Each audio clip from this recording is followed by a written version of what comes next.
In this video, we're going to talk about how you figure out the area and the circumference of a circle. There's three formulas we're going to use. The first is that the diameter is equal to 2 times the radius. The next one is that the area of a circle is equal to pi times radius squared. And finally, the circumference of a circle is equal to 2 times pi times the radius. Let's do an example. Here we have a diameter equal to 18. 18 feet is going across the entire circle. So what we're going to do first is see if we can figure out the radius. The radius is just going to go halfway across the circle, so our radius here is going to be 9.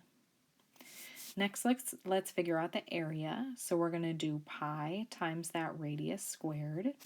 If we wanted to give an exact answer, we can do 9 squared to get 81.